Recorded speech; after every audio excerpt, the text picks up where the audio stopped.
Доброго здоровьячка, хунту и хунтуберы. Мы из Украины. Эта поездка была полностью спланированной, в отличие от предыдущей, но оттого не менее трудной, а совсем даже наоборот. В этом ролике я расскажу только об этой поездке и о связанных с ней мыслях и выводах, поэтому ищущим хайпа и истерик будет неинтересно, а всем нашим хунтуберам, надеюсь, зайдет. Как все это работает в Украине и как и почему живут люди? От сел под Киевом до дач под Херсоном. Если вам это болит, берите печеньку под чаек, мне есть что рассказать и показать. Началось все в прошлой поездке в Херсон. Мне стало понятно, что нельзя спокойно смотреть на то, как живые люди покрываются пылью истории, как, сорвав однажды на их патриотизме хайп, небритые бонефтики бросили людей выживать, без поддержки и надежды на свежий хлеб даже. Тогда я спросил вас, если вы считаете мысль продолжить помогать Херсону правильной, то дописывайте к донатам комментарий на Херсон. Честно? Я думал, таких комментариев будет больше, но даже без моих ожиданий донатов собралось довольно много. Параллельно доделался пикап, и дед ждал нашей помощи, поэтому я не хотел рисковать сразу всем и искал решение. А оно нашлось неожиданно и в том месте, где я его искать не стал бы. Гуляя вечером с собакой, я завел разговор с другом о том, что мы хотим ехать на Херсон, и не знает ли он мест, где можно оптом закупиться продуктами для продуктовых пакетов людям. На что он заявил, что их волонтерская команда с удовольствием примет участие в этом проекте, и что у них есть чем поделиться и что сказать. А от удовольствия я несколько раз подпрыгнул и тут же выяснил вот что. Видели машины с надписями «Доброго вечера, мы из Оболони»? Так вот это и есть та самая бригада совершенно безбашенных, но невероятно отзывчивых и абсолютно разных людей, которые уже давно волонтерят и в команде с которыми мой новый друг Виктор провернул уже множество проектов. Он новый друг, потому что мы познакомились совсем недавно, благодаря тому, что наши собаки играли друг с другом, поэтому неудивительно, что мы мало знаем друг о друге. Большую часть собачников другие собачники без наличия собаки рядом даже не узнают. Собачники меня поймут. Так вот. Только сейчас они с Вадимом решились оформиться в отдельную команду, бо год без названия волонтерили. Называются они теперь 365 UA Volunteers, и ссылку на их страницу в Фейсбуке я покладу под роликом. Все имена и ссылки я перечислю в описании ролика и в первом комментарии. Сейчас я о другом. Волонтерська північ в буквальном смысле насыпала еды мешками. Для начала. Вывезя все это богатство на территорию цеха фонда БФ «Лео» под Киевом, мы принялись все отмерять и паковать. Пришлось даже купить мерные чашки, потому что как иначе отмерить крупу? У Андрея Игоревича в закромах обнаружились потрясающие по полезности вещи. Больше сотни кусков отличного мыла. Похожее количество мыла жидкого. Немного сахара, олей и круп. А самое прикольное, как оказалось впоследствии, это просто невероятное количество удивительно красивых, теплых, а главное абсолютно новых кроличьих шапок и жилеток разных цветов и фасонов, которые пользовались в поездке просто невероятной популярностью. Вы еще увидите это на фото дальше. Мы смогли впихнуть в бус только 2 больших коробки с ними, остальной объем поедет либо следующей ходкой, либо отправим энпой, пока точно не решили. И это только кажется, что в Херсоне намного теплее, чем в Киеве, и шапки там не нужны априори. Ветра там такие, что дубак сохранится аж до мая. Кроличьи шапки заходят в самый раз, поверьте. Собрав и расфасовав крупы, мыло и утепляшки, потратив на это почти весь день, мы поняли, что нам чего-то не хватает. А именно, еще хотя бы тонны еды. Мелочь, скажете? Нет, конечно же вы так не скажете. Тонна еды – это капля, если ее раздать, и пачка денег, если ее покупать. Прыгаем в бусик и едем на Волынскую оптовую базу, где берем рыбную консерву, тушенку, макароны, гречку, сахар, конфет немного, сколько смогли, столько и взяли. Масло постное, список и цены где-то тут будут гулять скрином. Принципиально то, что мы мало того, что взяли это все по минимальной оптовой цене, так нам еще и скидку больше 1000 гривен сделали, когда услышали, для чего мы закупаемся. Не знаю, сколько там продаваны в итоге заработали, но мы были рады, аки слоны после купания. Еще один день потратили на упаковку, развес и подсчет, и вот наш бус почти полон. Но звонит Андрей из Херсона и слезно просит помочь ему с резиной. Его Opel Frontera отказывается ехать на разваливающейся резине, вы просто посмотрите на эти трещины. А еще Гуля. А еще дефицитный размер 235 на 70 на 15. Вот просто нет нигде. И все. Хоть плачь. Или бери на варку. Или Китай. При конской абсолютно цене и доставке как-нибудь потом. А нам ехать. 20-30 звонков, несколько часов сидения в интернете, и вот я везу в бусике 2 прекрасных бэушных зимних Купера с шиповкой. Да, БУ, но это Купер. Да, 2 колеса встали в 6 тысяч ваших донатных гривен, но новый Китай стоит столько же, а проходит меньше и хуже, да его еще и доставить нужно, а это еще 500 гривен. И как показал дальнейший опыт, я не прогадал. Уже через час по нашему приезду в Херсон Андрей кого-то там вытаскивал своим фронтерой из степной грязи, переобувшись наконец-то в нормальные колеса. На этом этапе нам оставалось только догрузиться до потолка у Волонтерской пивночи и еще заехать к Вадиму и Виктору в 365, которые обещали еще 40 продуктовых наборов и так, по мелочи. Это их по мелочи стоило нам еще несколько сантиметров просадки буса, между прочим. На завтра мы были на одном складе, а потом и на втором. Загрузились 40 продуктовых наборов, собранных от души. Крупы, олия, консервы, зубные пасты и щетки, тушенка. Такого богатства нет в херсонских степях сейчас. Загрузили несколько мешков с теплыми вещами, взяли образцы детских курток показать и примериться, потому что сам груз с куртками поедет чуть позже, когда будут понятные размеры и необходимое количество по детям в громадах. Но детей под Херсоном очень много. Очень много. Глядя на их радостные лица, невозможно поверить, где на самом деле и как они живут.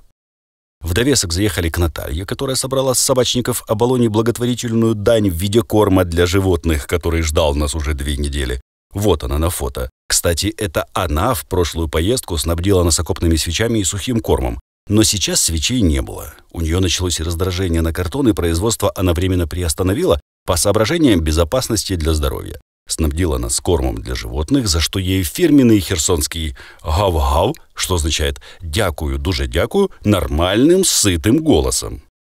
Как сказала Ирина, встречающая нас в Херсоне сторона, «Сколько у вас собак? 4?» Поверьте, 4 собаки — это немного, совсем немного. По итогу, Volkswagen T5 взял на грудь под 2 тонны груза и присел так, что от арок до колес оставалось сантиметра 4. Благо, движок 2.5 дизель и аморты усиленные стоят. Расход при таком загрузе 10,1 на скорости в пределах 100. Можно ехать. Для начала едем в Николаев, там переночевать надо, и с утра раненько уже двигать на место. Дорога серо, сыро, уныло. Одесская трасса подавлена колесами грузовиков с перегрузом, и местами можно ехать только по левой полосе. Но такая наша доля.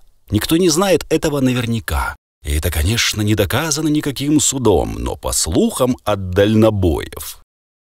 $20 — это $20, и едь хоть с перегрузом в 50 тонн. Никто из Укртрансбезпеки слова не скажет. Так и ездят. Возят с собой 20-ки и ездят с любым перегрузом. Результат? Проедьтесь по Одесской трассе. Ощутите сами. Николаев встретил нас фонарями вдоль дорог, людьми по тротуарам, светящимися кое-где вывесками, и это не могло не радовать, ибо в прошлый заезд город был абсолютно черен, как ночь. А сейчас даже трамваи поехали. Но вот что оказалось для нас неожиданностью. Чтобы хотя бы частично исправить ситуацию с водой в городе, в дома еще в мае начали подавать воду из Бужского лимана. Соленую. Вот представьте себе ситуацию. Вы хотите пить. Открываете кран. Делаете глоток и понимаете, что из крана текут слезы. Не вода, а слезы. В любом объеме и в любое время суток. Даже мыться этой водой странно и, уверен, небезопасно, но деваться некуда. Некрасивые устранили возможность подавать в город пресную воду из Днепра, и пока идут ремонты, Николаев пользуется соленой, почти морской водой. Где люди берут пресную воду для еды и питья, спросите вы? О, это тот еще квест. Регулярный и не бесплатный. Выспавшись кое-как, с утра мы двинулись на Херсон. Встретившись там с Ириной, слегка перегрузились, и началось самое важное — раздача привезенного. В самом Херсоне ситуация чуть получше, но под Херсоном даже свежий хлеб — событие. Понимаете? Мы с вами просто идем в магазин и покупаем хлеб, когда надо. А там люди не могут так сделать. Им привозят иногда хлеб, и это все, что они видят. Ничто не работает. Даже полиция толком не вернулась в регион. Не верьте телемарафонам. Мы все это видели своими глазами и слышали от людей своими ушами. Людей жалко неимоверно. Но опять же, они не собираются унывать. Они говорят: да, мы не живем, мы выживаем. Но вот эта женщина, к примеру, носила эту шапку и при узких. Я спросил, не страшно было так нариватися? А вона хохочет і говорить: так вони ж читати навіть на руському не вміють, за українську взагалі мовчу. І хохочет. Бабушки, дедушки, дети, собаки, кравчучки, грязь, ветер, дым по земле, пустота и тишина свистящая. И звуки прилетов напоминали нам о том, где мы и почему. А еще перекати поле. Эти штуки просто под колеса бросаются на каждом углу. Я никогда не видел их столько. Не могу сказать, что под Херсоном голод. Нет. Люди рукастые, с огородами все. У всех закрывачка, картошка, закрома. Но если в Киеве обсуждают отсутствие света в соседнем доме, то там совсем другие проблемы. Совсем. К примеру, мы раздали людям по 2 больших свечки. Видели бы вы их радостные взгляды по этому поводу. 2 свечи! Всего 2 свечи вызывают у человека неподдельную и искреннюю радость на грани щенячьего восторга. Отдельно хочу высказаться по поводу местных волонтеров. У каждого списки жителей. Всех людей они знают в лицо и по имени-отчеству. Что у кого болит и у кого какие потребности. Их уважают и слушаются. Блин, я такого нигде не встречал. Респектище. Вот няньки и все тут. Ну и под конец ролика отчитаюсь по цифрам. По итогам сборов и поездки осталось в банке донатов 80 тысяч гривен. И все не до копейки отправлены деду. Но это капля в море. Дед активно готовится к лету и закупает уже сухие души, так как грелками затарился не без нашей с вами помощи крепко. Еще очень нужны старлинки. Очень нужны дроны. Дроны нужны просто невыносимо как срочно. Возможно, у кого-то из вас есть возможность сделать печать на футболках недорого. Свяжитесь со мной. Очень нужно найти такую возможность. С вашего позволения, я позволил себе вольность и перевел на карту Ирине 5000 гривен на топливо. Отдельно замечу, что я их еле уговорил взять эти деньги от хунтуберов. Упирались и карту давать не хотели. Но послушайте, они ездят и в сопровождении, и по своим делам по району и области. И все это на своих личных машинах и за свои по топливу, ну елки-палки. Что такое 5000 в этой ситуации? Бак? 2 бака? В общем, надо ехать. Надо собираться и ехать еще. Волонтерська північ и 365 UA Volunteers уже были готовы выезжать сразу после нас, но после свежих прилетов их отговорили. Поедут чуть позже. А нам надо копить ресурс и ехать. Там людям трудно. Труднее, чем нам тут. В банке по состоянию на сейчас чуть больше 6000 гривен. Прошел 365-й день после начала полномасштабного вторжения. Отчет окончен. Слава Україні! Героям слава! Слава Україні! Слава ЗСУ! Ставайте донаторами Пенса. Підпишіться і передивіться ролик на другому каналі 24 UA Pence. Зробіть і тут і там червону пімпочку сіренькою, потім тицніть дзвоника, виберіть всі нагадування, бо більшу частину доходів каналів Пенс відправляє на перемогу, тож це і буде ваш внесок в перемогу України.